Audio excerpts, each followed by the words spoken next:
உங்ககிட்ட 30 கப்பு இருக்குது. 10 கப்பு ஃபுல்லாக தங்க காயின் இருக்குது. 10 கப்பு அரைவாசி தங்க காயின் இருக்குது. 10 கப்பு காலியாக இருக்குது. 3 பேர்த்துக்கு சமமாக பிரித்து தரணும். அப்படின்னா எப்படி பிரித்து தருவீங்க? ஆன்சர் கண்டுபிடிச்சிட்டிங்களா?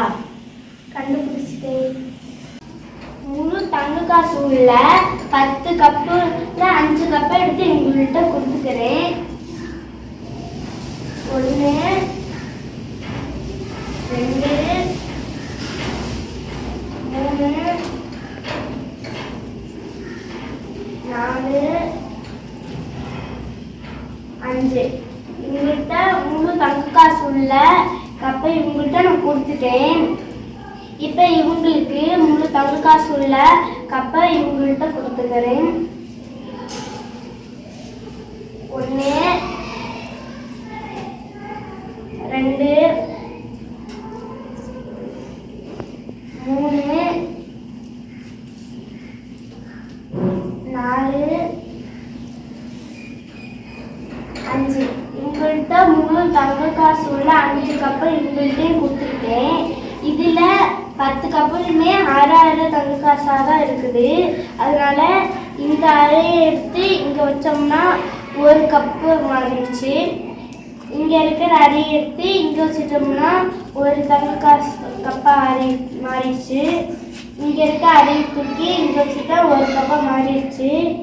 இந்த அரையை எடுத்து இங்கே வச்சிட்டோம்னா இதுவும் 1 கப்பாக மாறிடுச்சு. இங்கே இருக்கிற அரையை தூக்கி இங்கே வச்சிட்டோம்னா ஒரு முழு தங்க காசு உள்ள 5 கப்பை நம்மள்கிட்ட இருக்குது. இப்போ இந்த 5 கப்புமே இவங்கள்ட்ட நான் கொடுத்துக்கிறேன். 1 2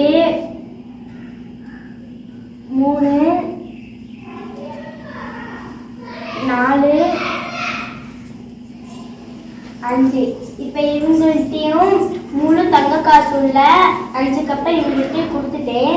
இப்போ நம்மள்கிட்ட 15 காலி கப்பு இருக்குது. இதில் இவங்களுக்கு 5 நான் கொடுத்துட்றேன். 1 2 3 4 5 இவங்கள்ட்டையும் 5 காலி கப்பு இவங்கள்ட்டையும் கொடுத்தாச்சு. இப்போ இவங்கள்ட்ட 5 காலி கப்பு கொடுத்துடலாம். 1 2 3 4 5 இவங்கள்ட்டையும் காலி கப்பு 5 கொடுத்துட்டேன். இப்போ இவங்கள்ட்ட கொடுத்தது 1 2 3 4 5 3 பேத்துக்குமே சமமா 5 முழு காசு தங்க காசு உள்ள கப்பு இவங்கள்ட்ட கொடுத்துட்டேன். அப்புறம் காலி கப்பு 5 இவங்கள்ட்ட கொடுத்துட்டேன்.